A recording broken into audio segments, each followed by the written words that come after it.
Good morning, everybody.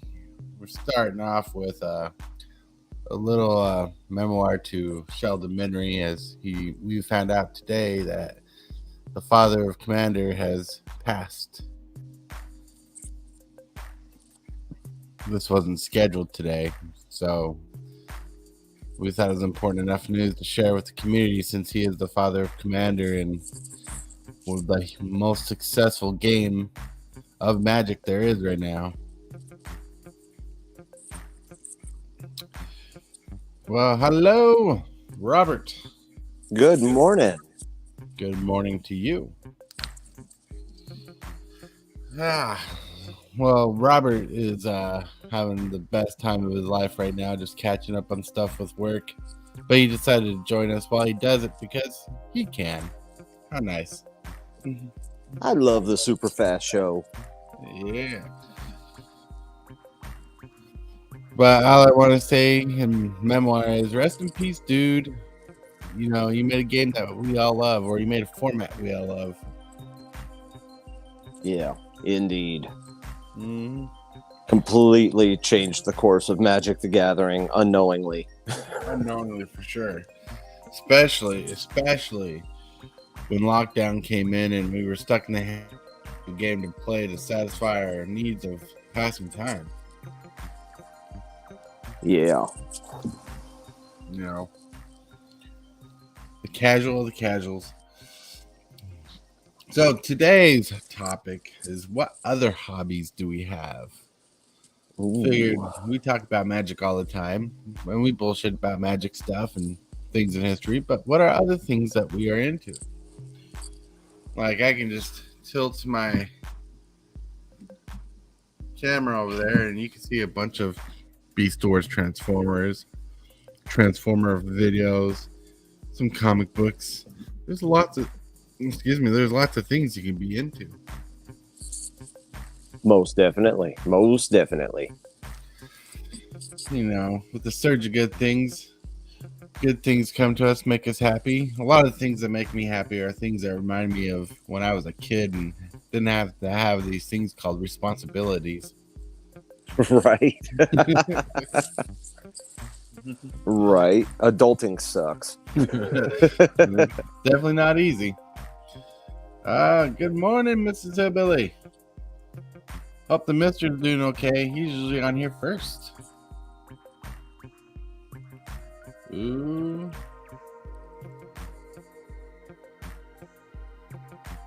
I think I hear something outside. Could be Mel. Is it your Guilds of Ravnica goodies? Could be. I guess I won't know until later. Yeah. Yeah. Nice. So sorry. Miss Hillbilly says, well, I love doing crafts. Go for walks and read. Nerd. Reading. I'm kidding. Reading is good for you. It's good for your brain. In fact, one of the ways I've taught myself to talk as good as I do nowadays is I'll actually read something aloud and try to make it sound natural. Awesome, actually. Yeah.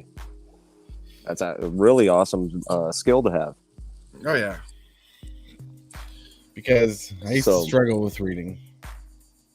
Yeah. Sorry, I keep interrupting you on accident. What were you trying to say? I'm sorry? I said I keep interrupting you on accident. That was not intended. Well, so some of my other hobbies are I read horror novels, watch horror movies, and I metal detect. Metal as a detect. hobby. Yes. Nice. My wife go finding loves gold and movies. silver. Nice. Yeah, she also loves reading horror novels. Oh man, like Stephen King was her thing for a while, but she moved on to other things. She likes reading Dean Koontz too. Like Koontz is really good. You know what's interesting? Was it a week ago, a couple weeks ago, that we went to the Goodwill bins? and she found a really nice Dean Koontz book. And in this book, she got, because she didn't own the book, she didn't even check it out, it was in good condition. But she opened it up, and it was signed by Dean Koontz. Whoa.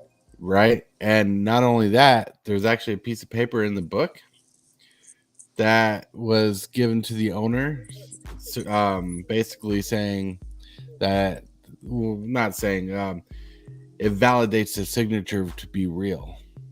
Wow. Awesome. Right? And she got the book for 50 cents. Dude, that is that's really good. Right? Because the book was gifted to someone, and there's like a documented, it looks like a document paper that's saying this is a book signed by Dean Koontz for you for some reason.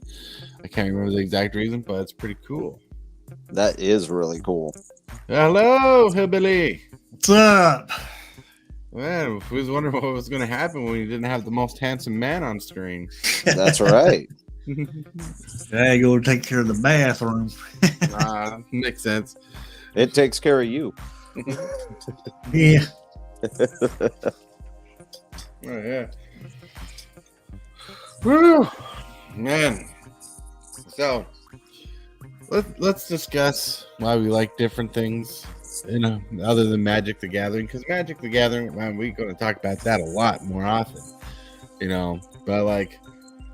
But we have different hobbies. Like, one of my hobbies, as some people can tell, is I like to design like logos and thumbnails now. Like, it's more than just doing it for YouTube. I like figuring out what makes something good or making a fun logo, and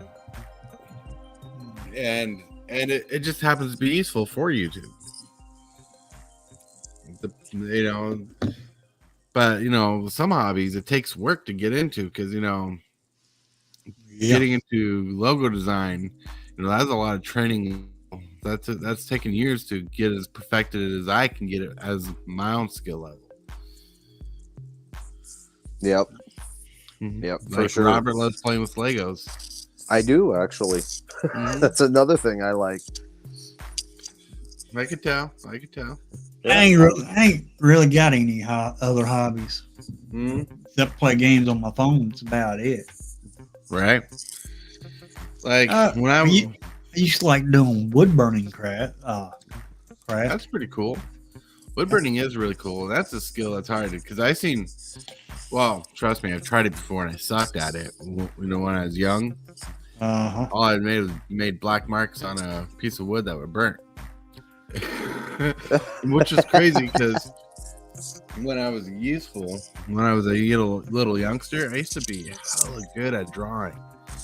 Like, I used to take not coloring books, like how to draw books or action figures and interpret them on paper, and I used to do it really good.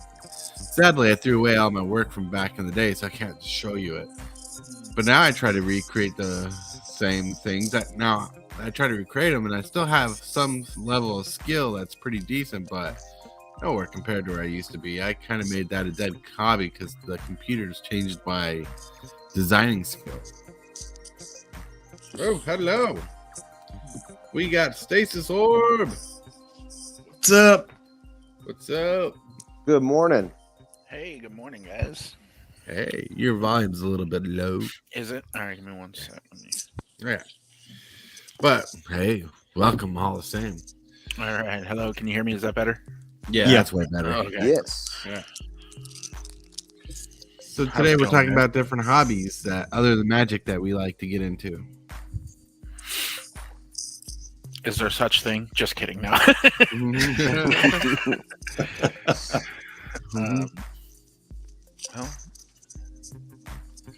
Well, I don't know if it's qualified as a hobby, but I think it is, and it should be if it isn't. But like, I know Stasis Orb loves his music. Yeah, that's. I don't know. I wouldn't consider that much a hobby, but yeah, absolutely. Music is definitely a strong passion in my life. I love it. Right. Well, it should be a hobby. One, you kind of collect the music. Two, it takes time to enjoy it. and you put effort into like sometimes creating playlists or finding the perfect song that you want to listen to at the moment. I guess that's fair. That's fair. You know, it's like I said, it's not a hobby. Like I know collecting vinyl is a hobby, but you know, being a music enjoyer, someone who spends hours listening to it, you know, it should be considered a hobby. Yeah. Yeah. Yep. I think well, one of my actually crazy enough, one of my recent hobbies, I actually just picked it up probably less than a few months ago, and I just started getting into it, is there's this company called Roker, and it's ROKR, and they do like wooden puzzles that you put together. Oh yeah, and they're really cool. I've gotten a few of them already, as well as there's this other company called I think called Metal Earth or something like that, but they have little metallic flat sheets of metal that you cut out the shapes, and then you fold them and bend them, and you make them the shape of whatever you're trying to build. I built a F-22 oh wow, a couple months ago. It came with 3 Nice. sheets of metal and built it. It was a lot of fun. First time I ever experienced something like that. But one of my good friends was like, "Dude, you should try one of these puzzles. I think you'll really enjoy it." Because he does that. That's like his hobby, is to build those little model planes and stuff like that. And I was like, "Sure." So we went to this massive hobby store out in my area, and they just had everything. And so I was like, well, I'll get this, because this is like a beginner one, because I've never done one of these before, and it was a lot of fun. It took me maybe a few hours to do, but they had like crazy advanced ones. Like they had like this giant, like not giant, it was decently sized, but it was a whole pirate ship. And I can just imagine like bending all those tiny little metal pieces to make the posts with the flags, and oh god, I was like, dude, that must take someone hours to do. Right. Like people who build the ships inside the bottles, you know. It's like, dang, it's crazy. But yeah, that's kind of more of a recent hobby I got into. I have a massive puzzle by Roker right now, wooden one, that is an AK-47 replica that shoots rubber bands. Wow, that's pretty cool. Sweet. Yeah, but it's like it's gonna be like a 12-hour project, so it's something you're gonna have to like start one day and maybe finish another day, and so on and so forth. That's a good time to say, hey, I'm glad I don't have a cat.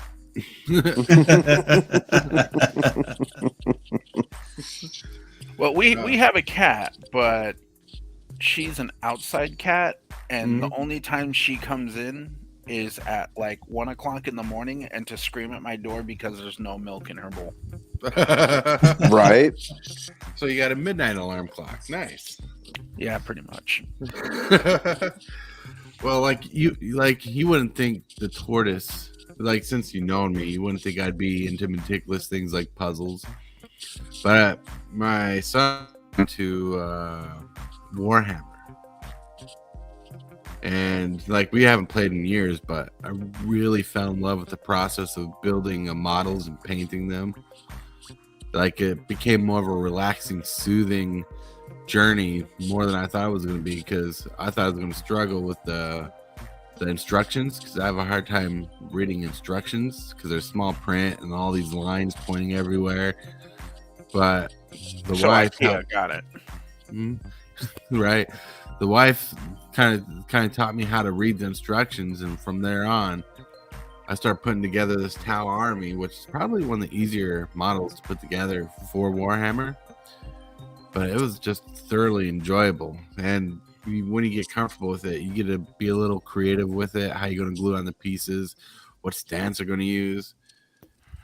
Oh yeah, I'm quite familiar with Warhammer. One of my coworkers actually kind of reminded me of you in some ways, just because, just a awesome dude, just complete nerd, and loving pieces. We still talk from time to time because we no longer work for the company that we no longer work together.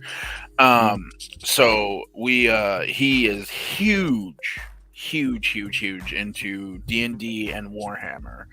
Right. And he's actually a DM, and he's an incredible DM that I feel like people don't like. If you need a DM, like, he's insanely good. The only problem is like he doesn't have the free time, but man, I really wish he did, because he'd be fun. Like, if he could get into it like professionally, he's that level. It's absolutely amazing. He has a wonderful imagination, but he does Warhammer, and his figurines that he paints almost on a professional scale. And it is absolutely insane, the things that he paints. There was like this giant Cthulhu figure that they only made like, I think like a few hundred of them for people unpainted, and he got the privilege. One of his friends or someone he knew got a hold of one, and was too nervous to paint it himself, so he gave it to him. It was like, hey, if I pay you, will you paint this thing? And he made it look absolutely like stellar. It's so cool. Nice. And and he made like $1,500 off of it, like off of the work he did. And I was just like, damn, dude, you should look into getting into this professionally. He's like, dude, I've been trying to get on that train for many years now, but the wife says no. You know what? Sometimes when you get into a new hobby, because I can kind of toot my own horn on painting models. Like sometimes when you get into a hobby, it lets you explore something you might be naturally good at. Like the other day when I was talking about getting to YouTube and trying new things, and to know when you're good at something is when it comes kind of easy to you. I have always hated the idea of painting figures, but other than watching a couple of videos on YouTube, and not really watched like intently on a couple of videos because I didn't have a spray, a paint spray or whatever you call those things. Airbrush, yeah. And I didn't have any of those, so I had to learn how to do airbrushing with a brush, the look. And now my figures, I guarantee you, are not like the super highest top quality of painting. But for being a noob and checking around on Discord and other places of people who paint Tau Army, I did a pretty fantastic job. If I did that, it would look like a third grader doing it. Hey, if it's an orc and it has red on it, it's going fast.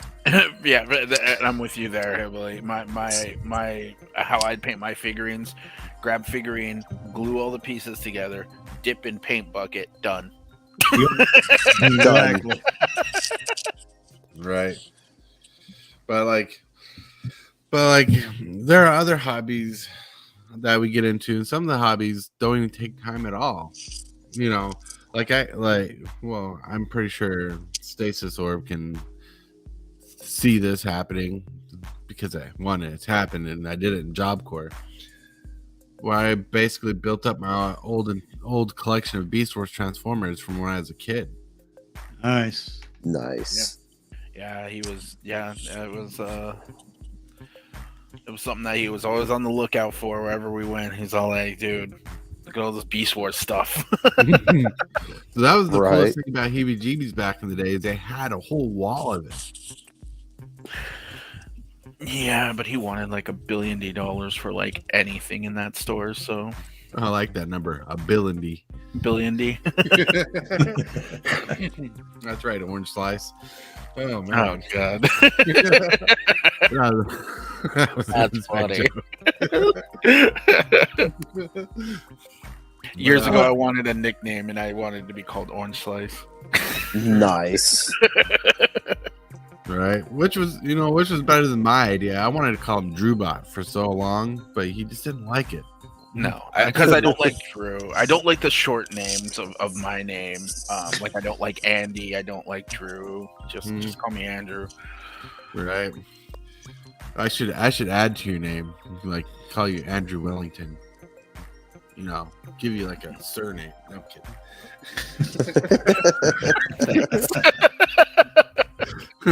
kidding. No, I'm kidding. No, Andrew's always been cool. The coolest thing about Andrew is ever since I've known him, he's always been straightforward and never dishonest. You know, and by that meaning like he says what he means and he means what he says. And if he ain't comfortable with something or doesn't want to tell you the truth, he tells you the truth anyways. Yeah, I'm very, very open about it. I'd rather, it's the best way to be. Oh yeah, Yep. Right. Yeah, absolutely best way to be. Be Exactly. humble.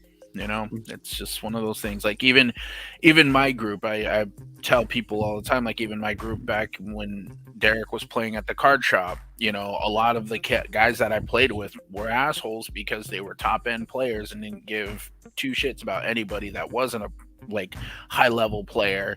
And I would tell people like, yeah, you don't want to really hang out with us because these guys are just gonna pretty much not like make fun of you, but insult your decks and tell you like you need to get better, so on and so forth. So you know, it was always I was looking out for people in the card shops because you know I was the one guy in the group that people can approach and I can, you know, I reason with them, and you know, I try to keep peace among everyone because that's just the type of person I am. But you know, it's just, you know, it's just a good way to be, and it's healthy. It's just when people are toxic, it's really annoying. Like I can even share a little bit, touch a little bit of some of the details on that game that I beat LSV, because obviously we talked about it a few times now. But when I beat him, I didn't play my absolute best. Like I made a couple of misplays during that.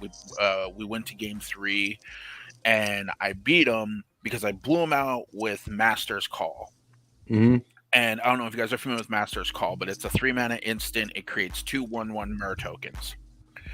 And there was a 4/1 in that set for 4 mana that you can sacrifice an artifact to regenerate it.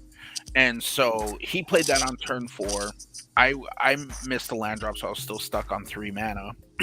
He goes, I passed turn back to him because I was just going to play Master's Call at the end of his turn, or you know, block or whatever, so that way I can kill his 4/1 or maybe trade or something, you know, whatever. So he goes, plays his 4th land. He goes into combat and then he attacks, and then I play Master's Call, and he's like, "Who plays that?" I was like, me. Like, what do you mean who plays that? I was like, block your 4/1. And he was mad. He was mad because he misplayed there, because he had Ichor Wellspring in his hand that he should have played first, because then he would have been able to sacrifice it to draw another card, because you guys are familiar with Ichor Wellspring. It's 2-mana artifact, comes into play, draws a card. When it dies, it draws you a card. So he could have just played it, drew a card, attacked. I would have blocked it, and then he could have sacked it, drew another card, but he didn't and got blown out, lost his 4/1, and then he didn't have it. And then he played his Ichor Wellspring and then just passed turn back to me, and then I drew my 4th line, and then I continued to just win out on the rest of the match. And after we got done and I beat him 2-1, I went to shake his hand and he gave me a limp fish. And I was like, dude, come on. Like, that was, you're just really salty, dude. Like, calm down. You get to go to like all these pro tours for free. I have to pay for my way to get to all these pro tours. Like, Right. why are you like, you got beat? It's fine. It happens, you know, but like, it was really crazy because there was this guy in our group. His name is Travis. I absolutely despise the guy. Still kind of do. I mean, he's softened up over the years. You played with him a few years later, and you know he's better about himself. But he was not humble at all. And he looked at me at the end of that match because he was like in the top 5 Utah Magic players in Utah or whatever, and he looked at me and he's all like, you know what, you don't deserve that win, you played terribly. I was just like, what the hell is your problem, dude? We were like what, like, dude, don't be an asshole, man.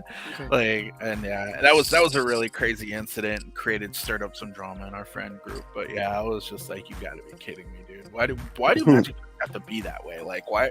Yes, we get it, you're good at the game, but help other players get good at the game, you know. There's plenty of talent out there. You know who was a salty player? Right. You know who was a salty player in that play group was Marinaka. You know what? He is shockingly. You're right, because he when he loses, it's like he World bending. got really salty about it. But I will say, because I've played with Aaron Marinaka quite a few times outside. I mean, he's so different now. And like towards the end of my years of Utah, him and Aaron Leet would do they brought their cubes, and they're the ones that had like the power cube and like all the broken cubes and such. But Aaron's a lot of fun. I don't know. I've come to terms with it. When I first met him, I thought he was kind of a douche and kind of an asshole. But when you just get to meet the side of him now, because he doesn't play competitively anymore, and he doesn't, he's kind of done with that field. But he's actually a really, really cool guy, fun dude to go and play Magic with. He's a lot of fun. I made him table flip over a deck full of lands. Wow. So there's a story behind that, right? So he was playing it was during Theros block when Ravnica had that weird Jace that tutored as an ultimate for your opponent's library. And Elspeth's son Zenith was kind of his win condition board clear. And I was playing with this was on the shop on in North Ogden right when they was still connected to Smith's. And it was an F&M. I went with a deck full of land, except like this Genesis card that costs like 8 ridiculous mana. That when you cast it, you reveal your top card of your library. If it's a permanent card, you put it on the battlefield, and you repeat the process as long as the top card is a permanent that keeps going into play. So the point of the deck is play lands, and if you play this card, you basically lose the game because you mill yourself out. Well, I was playing land deck 2.0, where you just basically play an all land deck and you fuck with your opponents just to learn their play styles, where you make it sound like you might have a counter spell in your hand or you might have an option. And I'm playing to it to the T, and this guy is like slowly playing everything, trying to be the most careful with his moves because he thinks I might have a board wipe or something important in my hand, but really it's just basic land. Even my sideboard was land, and I'd switch out lands in my sideboard just to make it look like I have some form of strategy. But this was the first game, and he's playing to the top tier of, dude, this guy keeps thinking about me playing stuff. He's like, I play something. He plays something, and I'm like, well, let me think about that. Let me look at my hand. Let me check the board state. Okay, I'll let that go. Pass turn. He got so enthralled with my play style more than the game that he finally got Jace to his ultimate and went searching through my deck for a creature to steal. And he realizes it's all land. And the first thing he says is, God damn it, don't you take the game seriously? And dude, I was busting a gut, because I know in my mind right there, he thought I had some big ass plan, but all of my deck was land except that one card. Like, he went and complained to Jamie. Like, I don't know what he really complained about. I mean, the dude won the game no matter what. And all right, but he complained to Jamie. He tried to get me kicked out of the store for it really quick, but I talked to Jamie. He's like, well, he got the win no matter what, so I don't know why he's complaining. I just fucked with his head. Yeah, I think the saltiest player I ever played against was Bruce. Oh, come on, Bruce. He was so hard to play. Oh my god. He was playing elves, and at this tournament that heebie-jeebies. Yeah. And he had like this ridiculous like board state. He had like probably like 60, 70 elves on the battlefield. And then I played a pyroclasm and wiped his whole entire field. and he was like, "You gotta be kidding me! That card needs to not exist. Why is that a card?" And he just got so mad he threw his deck at me. Yeah, he got He kicked out of was the store eventually. mad. Yeah, he got kicked out of the store. That you need to leave. Well, I remember when he first built that elf deck. He's like, "I can't believe I lost. I should have played this, and this. I had this." A terrible matchup He player. was to just a play terrible against. player. So, yeah, he was a bad player, and 2, he didn't know why he was a bad player, and 3, he just was one of those players that would get extremely salty when his non-synergistic deck doesn't work. Right. Like, and that's a true thing. Like, if he is one of those, he's one of those guys that proved that money doesn't buy you wins; it's skill. Yep. That sound You know, there's a saying I heard a long time. I don't even know where I heard it from. It was some streamer or YouTuber, I do believe, but it was like, now the question to all my decks that I build, I got to look at it and say, is this a good deck or is it a deck with good cards in it? Right. And that's like the truth, though. Yeah, that's true because good stuff decks don't always guarantee a win. Yep. that old land deck kind of reminds me of my hillbilly decks. Like nothing in them but removal. Removal. Yeah. Oh man, I never done that. Next time I do it, I always wanted to do this in a draft. It'd be hilarious to try and pull off, but I was like, you know, because what set was Crater Hoof from? Avacyn restored. Avacyn restored. Yeah, okay. So I was like, because Avacyn was in that set too, and so was Grizzlebrand, right? What's up? Yep. Yeah, I was like, I'm gonna build a limited deck that's gonna have all 3 of those in the deck and see if I can pull it off. Wow. That was about as smart as me playing, Drazi release. Putting Emrakul in my deck with like 2 ramp spells. Yeah, that's about as smart as that was. I was so excited too because back in the day, Magic folk who are out there, Wizards actually used to give good pre-release cards to people who went and played. It wasn't randomized. Leon's Torn was the pre-release card, and back then you couldn't play it. So I was sad. Then in my packs, I opened a foil Emrakul Leon's Torn. I'm like, hell yeah, I got to play this card. So I slammed it into a deck that had really crappy green support, no ramp. But I'm like, I'm going to get this out at least once tonight. That was my goal. And, well, I saw him in my hand, but never saw him on the battlefield. Poor Emrakul. Right. Oh, man. So what other hobbies are you into, Robert? Me? Well, I do, like I said earlier, I read, metal detect, I watch movies. Oh, gosh, what else? I'm kind of a Lego nut. And, yeah, and Star Wars and, oh, crap, a lot of stuff. A lot of stuff. That's pretty cool. Hey, Prime 406. You must be at work enjoying life. Prime. Yeah. Relax. What stuff do you like to read, Robert? Oh, a lot of everything, mostly fantasy and horror novels.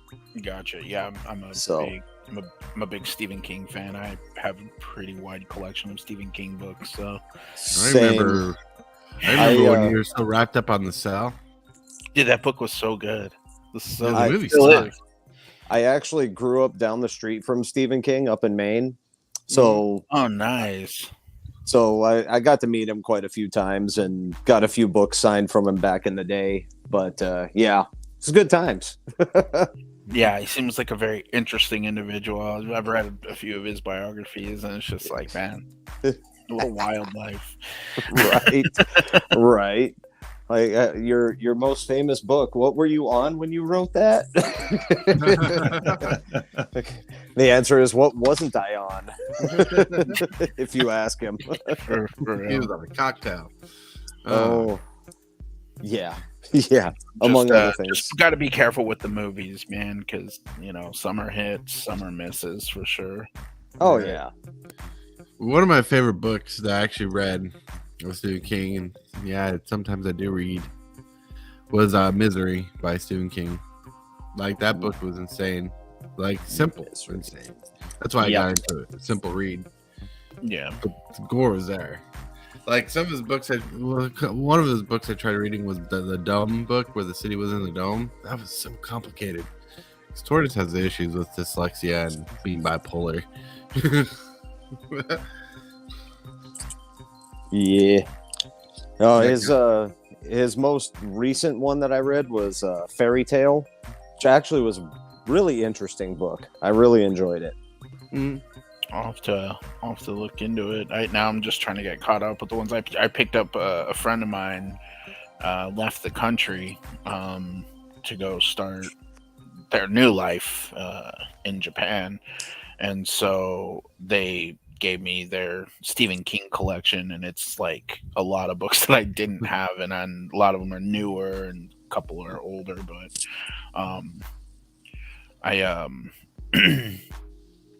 there's one called the Institute that I'm actually starting to read. Good, very good. Yeah. I like it. I do like that book a lot. Yeah, and then the other one I wanted to read, and once I'm done with this one, is the hold on. Read the synopsis of it. Give me 1 sec. 1 second. 2 seconds. Okay, calm down there. I'm just playing with you. The Outsider, yeah. Yeah, Also, I'm reading after. Also good. Institute is better in my opinion. Did you guys like the Dark Tower series? It was pretty good. The books, yeah, the books are fine. I think the books were great. I don't think the movie was anywhere remotely good. Yeah. Well, the movie was like a big part of the story crammed in a short amount of time. Yeah. You know what they should do with the Dark Tower series is Harry Potter the hell out of that book. Right. Break it up into like 8 movies or how many books there are. I mean, I only have the first 3, so I know there's supposedly more to it, but I'm not. James. This is the way to darn a minute. You want us to believe you guys read books? We know you watched the movie first. The best book I ever read in my life was Jurassic Park. That was phenomenal. Michael Crichton, man, so good. So good. I don't read. That's fine. But it's one of those things where I watched the movie first, obviously, because I was a kid when the movie came out. Yep. But but later on, I read the book. I'm like, this is so much better. Yes. Yes, it was. The book was phenomenal. The movie was great. Book was out of this world phenomenal. Right. Oh yeah, like the stupid detail in the book, right? The things that you didn't get to see in the movie, like how Nedry actually got taken care of, the people who actually died in the book compared to the movie, and how they died. I mean, that Velociraptor scene, spoiler alert, with the scientist dude, I can't think of his name right now. Woo. Yeah, that Velociraptor scene was nuts. Yeah. And also, spoiler alert, John Hammond doesn't live at the end of the book. Nope. John Hammond dies with his island. It's freaking awesome. Right, and the details in that were good. See, I can attest to that because I actually read that book for sure, and it was one of my favorite books. And I still need a hardcover copy of that book. I got the hardcover copy of the second book, and I can't find a hardcover copy of the first book for the life of me. Other hobby sports cards I got. Uncle Sam. Nice. Stamp collecting. Nice. Yeah. I do old coin collecting with coins that I find metal detecting. So metal detecting. like I never been metal detecting, but I guess when you get to a certain age, it becomes like the funnest thing when you can profit off a machine that costs like $50. Well, yeah. And then you get really into it, and your machine ends up costing a couple grand, and Right, and you're still digging up the same old pennies. right. Well, you guys want to know something recently that's blown my mind? What's up? And I didn't even know about this. So my best friend's mom, well, even my best friend works there too. They work at an auction house Mhm. that auctions off trains. Wow. Like the little model, like the little toy trains. Oh, those things are high dollar. Some of them. The amount of money that people are buying these model trains for is absurd. Yes. They have so they do it every 2 weeks. They do it on Thursday.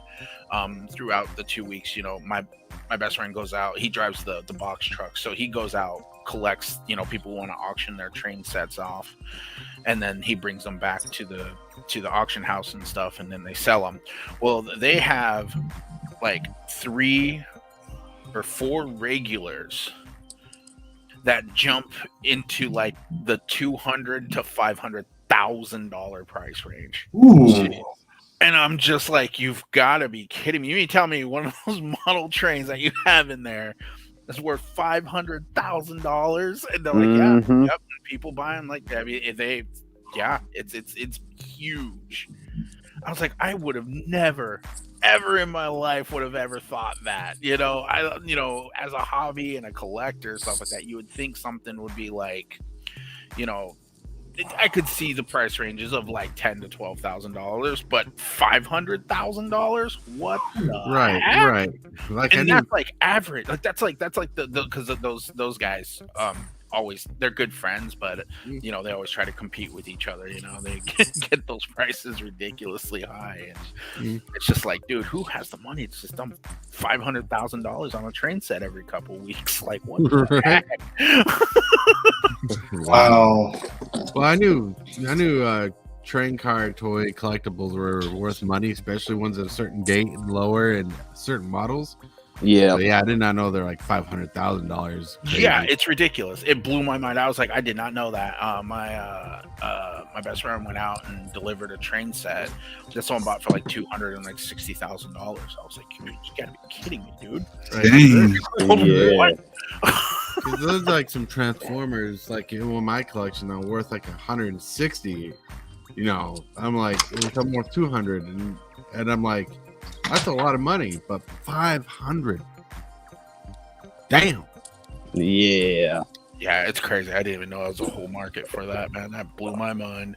And my grandfather used to be into model trains, and he had an entire 1,000 square foot room that was his train sets all set up with different switches and stuff, and you could run like multiple trains. It was like a whole city in his house. I was like, what the hell, man? $500,000 right there. That's it. $500,000 easy, probably. Yeah, he had some old vintage. Yeah, that's the thing. Like, it's crazy, man. I was like, I did not know the train market, and even some of these newer train, like even there's new modern train models and everything like that are selling for like $20,000-$30,000. You're just sitting here like, maybe I should get into trains. First win the lottery, then get into trains. True. Yeah, you got to spend money to make money for sure. Yeah. Well, in your area kind of thing, just look at estate sales and try to be the first one there to see if you can find a train for cheap. Right. Oh, for sure. I mean, there's this auction house in Utah called Doug's Auction. My mom is a big fan of Doug's Auction. Yeah, Derek actually introduced me to it, and I went to that auction house, and I got some really, really cool stuff from there for like pretty much nothing, and I got this like World War II like artillery shell that was never used because something was faulty with it, so it failed its inspection. But it was a really cool anti-tank artillery shell. It was a massive thing of brass, but it was really cool because it was date stamped and everything like that. Where do you even store that? What's that? So where do you even store that? I mean, it wasn't like huge. It was just a cannon shell, a hollow cannon shell. I don't know. It wasn't like massive.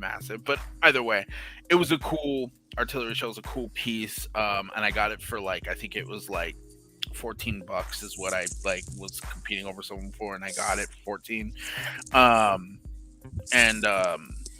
It's a really cool piece, and I've had some ideas to what to do with it, but I ended up just giving it to a friend who is a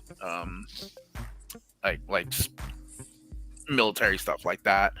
But there was a one of those auctions that I went to. There was one of those Budweiser pool lights. The stained glass light that people hang over or bars would usually hang over the pool tables. Right. I was debating on whether or not I wanted to bid on it because the bid was $15 or something like that. Right. And these two were fighting over it, and then one dude got to 13, and the other guy did $13.25, and the next guy did all the way up to $14. And I'm pretty sure if I said $15, I probably would have gotten it. I was an idiot and didn't bid on it because you know how much those are actually worth. No. Good morning, PCG dude. They're $800-900, dude. I was like, why didn't I bid $13 on it? There was nothing wrong with it. It literally just needed to be wired and hooked up. That is it. Just needed a couple of wires running to it and then hang from your ceiling, and it's set up. But it had the full Budweiser logo, the stained glass all around it. It was an awesome piece. I was like, nice. I should have just got it for $15. He could have easily sold it for probably $400 or $500. No problem. Wow. You know, one of the coolest things I ever got Andrew here. I used to work for Walmart in Harrisville, Ogden, or Harrisville, Utah. And for charity, they would auction off display pieces they got for products, like huge name brand products or video games. And one time they had a Master Chief standee that was a cardboard standee, kind of 3D looking, but kind of flat too. But it standing up, looked cool. And I won it for $50. And because I got it, and I'm like, Andrew, because Andrew used to be so big into Halo back in the day. Oh yeah, huge, and I'm like, I got you something. I said, get your girlfriend's car so we can transport it to your house. It was this giant Master Chief cutout. It was awesome. It was really, really cool. Cool. That is wicked. Jamie held a tournament at his card shop, and the winner got this giant cardboard cutout of Soren Markov, like a full-on life size. And I ended up winning the tournament, but I didn't want the Soren Markov. I was like, can I get something else? And one of the guys that was a majority of the players that were in the tournament were playing to win the thing. And a couple of one of the guys, because I stepped outside or whatever, one of the guys came out and talked to me. He's like, wait, you really don't want the Soren Markov? I'm like, no, I don't have anywhere to put this giant Soren Markov cutout. And he's all like, I'll give you $250 for it. And I was like, deal. Sold. Considering the tournament cost $5, yes. That's as good as $20 for a lighter. So funny. I was like, yeah, you can have it. It's your problem now. That's a good stupid thing. Yeah. Oh, because I remember when they did the same thing for Gideon. when a long time ago, I think it was for Ravnica set, and people named him Bruce Willis because he kind of like looked like Bruce Willis. Yeah. Yeah. Oh man, you know what though? I miss those cutouts and those stupid things. You know, when Wizards was flashy and actually wanted to sell products and actually had some pride in their products. I wanted the Garruk Apex Predator cutout Oh, yeah. badly every time I saw it. Mm-hmm. But you know me, my favorite planeswalker is Garruk, so. Garruk, which is funny because Garruk is on fire. my favorite planeswalker is Jace. The pretty boy of the set. Pretty boy of Magic. Yeah, It's because I'm a pretty boy. the golden child. For real. Look, and you know what? Like, it really upsets me that they like destroyed Garruk in the way that they did. Because, like, I mean, he was just, chilling in the forest with all his homies, tending to the land, summoning his animals, and just having a great time. Then Liliana shows up and just ruins his whole day.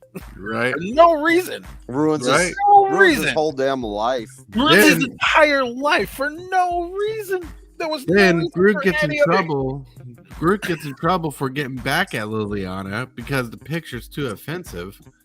I'm like, but the story was narrating something.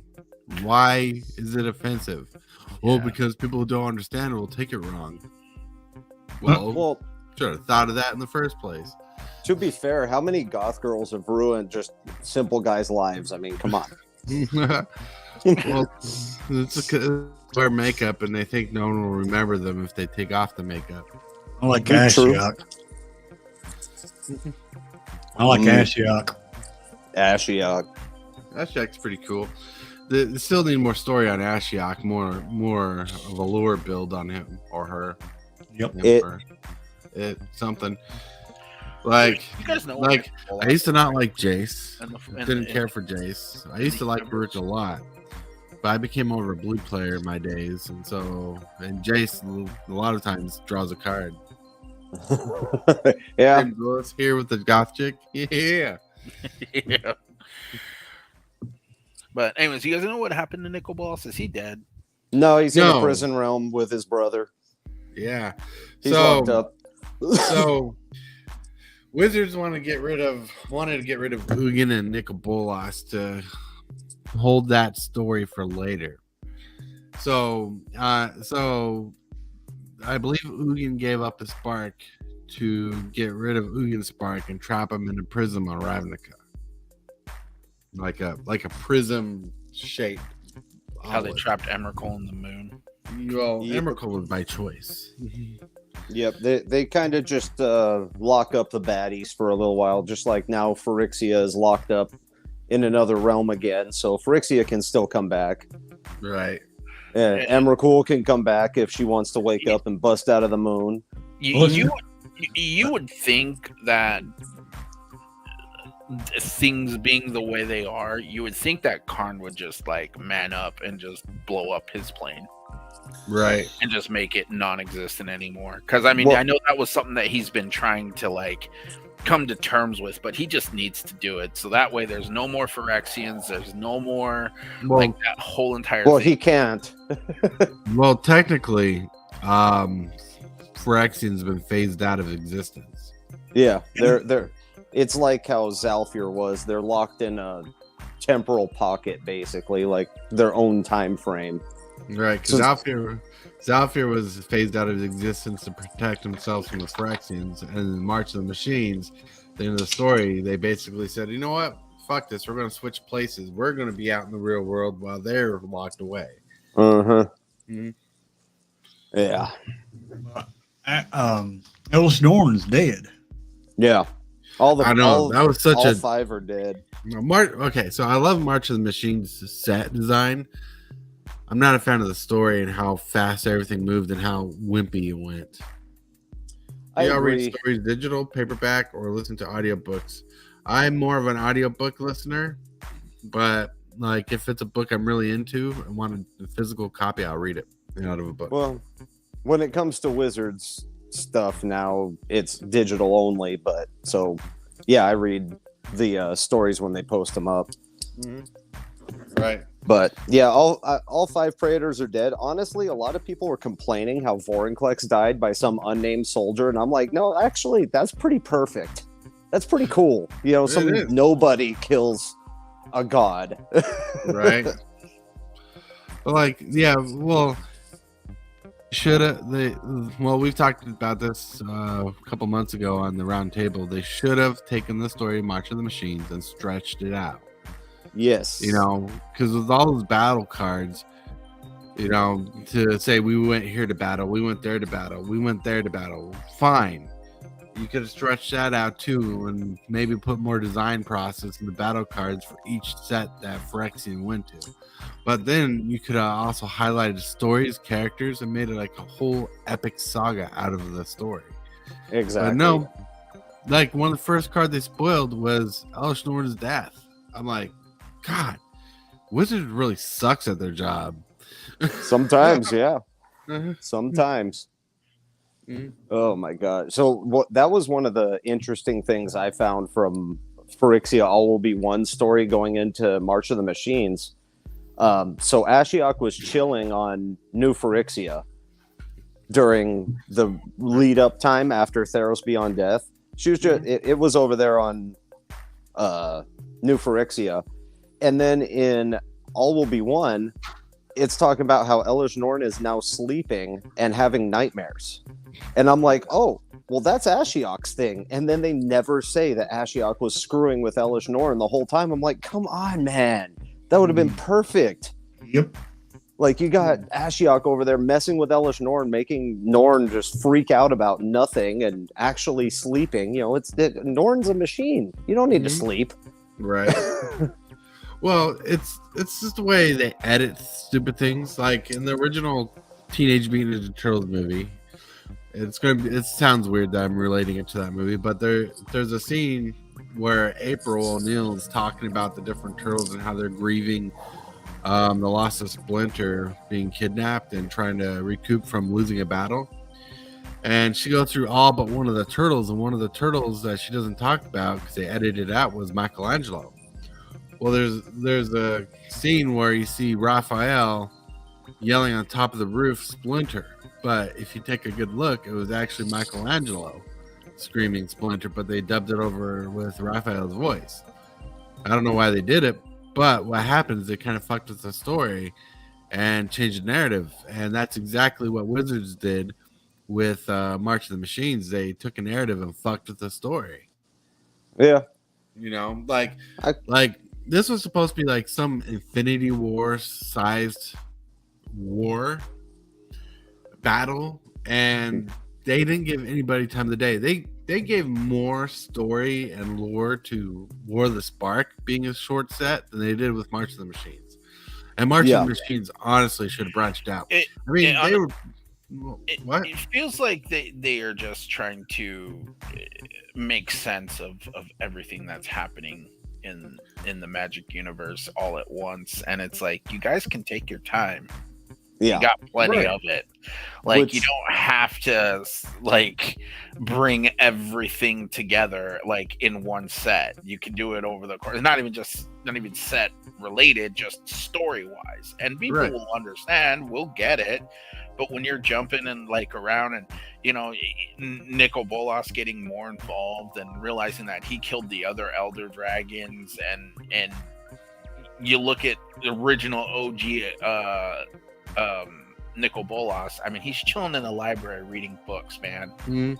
Can't just leave him alone. That's all he really wants to do. You know, he just wants to sit in his library, read some books, not have to be bothered. Didn't want to be bothered, and then some friggin' dude from Kamigawa shows up and shoots him with a bow. Like, what the hell? Exactly, right? Look at me. I'm the bad dragon slayer. Like, man. Like, there's two missed opportunities. There's two missed opportunities in March of the Machine. They went to Ravnica. Elesh Norn could have released Nicol Bolas. They went to Kamigawa, I believe. They could have released Emrakul. Well, there was no major over threat in March of the Machine. What? Emrakul's over Innistrad. She's in the moon. Yes, you're right. Innistrad, not Kamigawa. But they did. Was Tamio.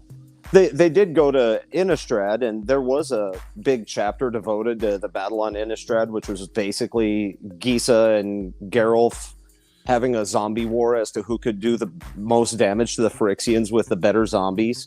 And that was pretty much the whole chapter. And I was like, well, that's cool.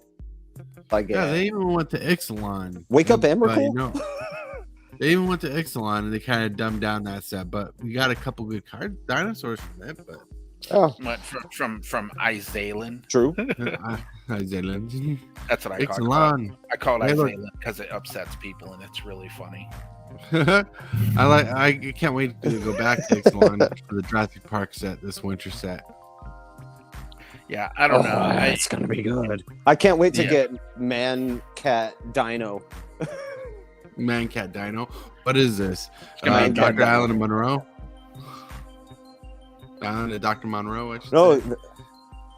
no, it was one of the cards they spoiled for Ixalan. Well, the artwork. It's like Man Bear Pig, but he has a dinosaur arm and a cat legs, and I'm like, oh look, it's Man Cat Dino. Oh yeah, he's supposed to be like a god of Ixalan, I believe, or something like that.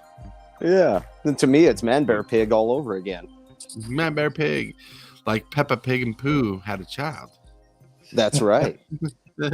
We're going to someday get in my belly. Be a tasty child. We'll call it honey smoked ham.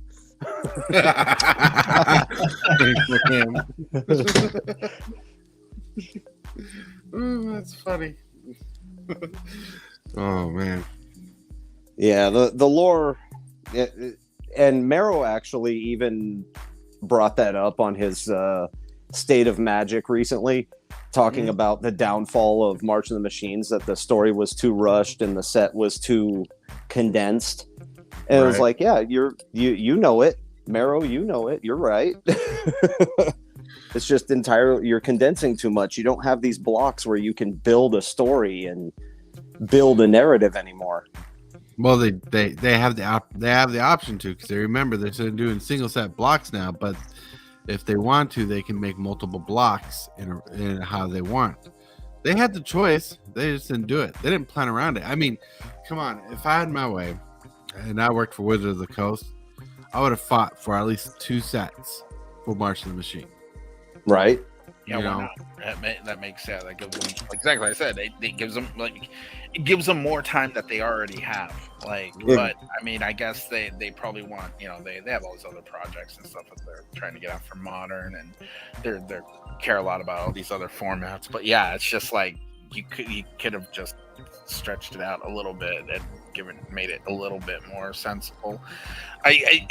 Sensible. I think so I don't know, me, I'm not big into the lore as much as I used to when I was when I first started playing Magic, but it was really odd, just coming from a Magic player standpoint, right? Someone who just plays the game, doesn't care much about the lore. It was odd that Garruk got tainted or whatever with the cursed, and from the Veil. And he became like he went around planeswalking, hunting other planeswalkers. He was just slaughtering them to the masses. And he was so powerful that no planeswalker could stop him. And his power was increasingly getting out of hand. So I do believe how they stopped him was they freed Omnixilus from his little the little Hedron prison thing.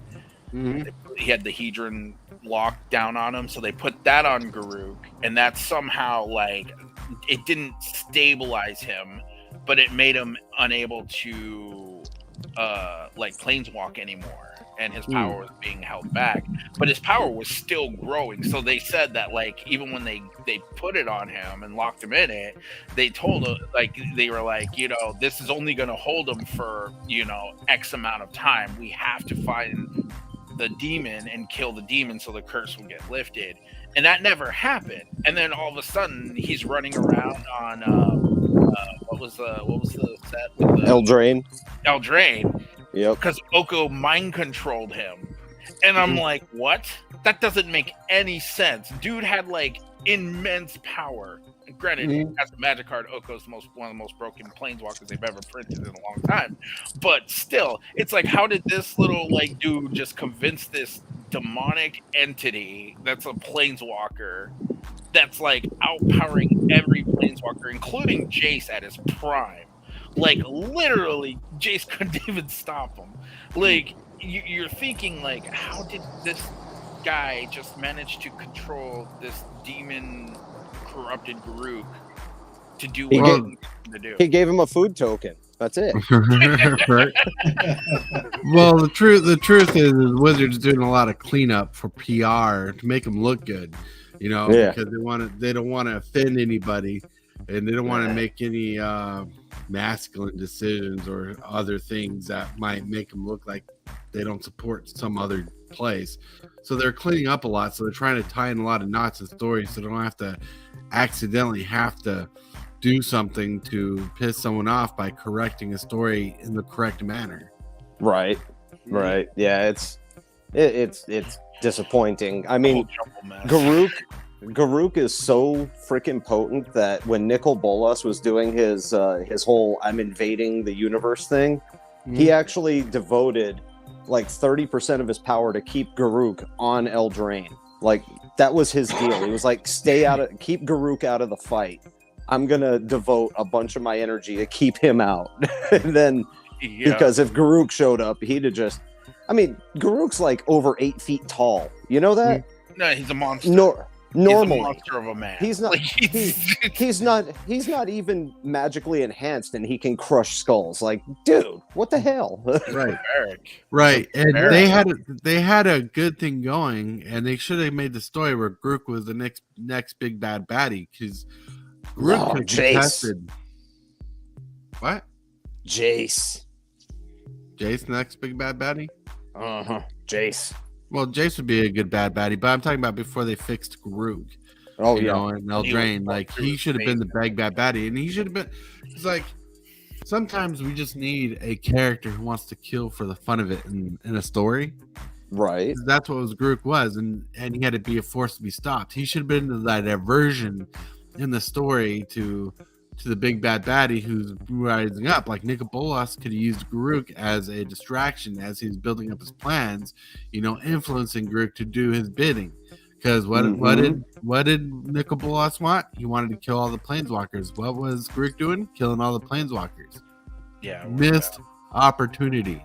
Yep. Exactly. It really was. I fully agree, because Garuk is they just put him aside because hunting bad, and it's like, no, hunting's still good. Yeah, you know, me caveman, me like hunt. you can thank evolution and innovation for. We don't need a billion D planeswalkers. Okay, we can eliminate some. What happened there, Robert? You just switched places. Oh, I'm magical, I guess, somehow. I put my phone in my pocket and just switch places. It's cool. Wow. Now let me try to planeswalk. It didn't pan out. I'm in some dude's backyard. Help.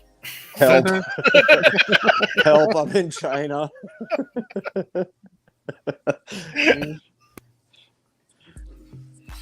Oh, man. But yeah. So, like, there's a lot of missed opportunities, like Wizards does. Wizards is so focused on pushing so much product, they don't have time to even think about stories anymore. They just kind of come up with a story. They're like, let's just make cards and call it a story. We'll make a character, give them a little story. Then they'll pay some. Yeah. Hold on. Hello? Strange. Some numbers just look important. Were they calling you about your car's extended warranty? Nope, it was automatic. We're gonna play music off a machine. Oh, so it was your IRS, right? I get like 3 of those a day. Either my car's extended warranty is out, or I need a new home warranty, or IRS is trying to reach you. Right. No doubt. I tried to sell them blinker fluid a lot. Yeah, You got your blinker fluid for sale? Yeah, any size you want. I got 5-gallon jugs, 5-gallon barrels. Jeez. All you want to do, all you gotta do is just pay me. Well, you know, eye drops are basically blinker fluid. Oh man. Wow. I whenever I get a call from those cars extended warranty people or whatever, I tell them, really? On my tricycle?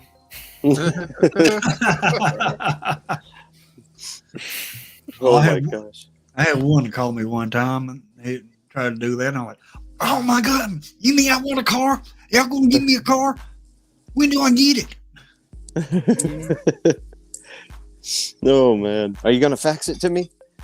I didn't, I didn't even have a car at the time. Right. Sounds good. Sounds good. Well, it is time to wrap up the show. Thank you, everybody, for hanging out with me, MTG Hillbilly.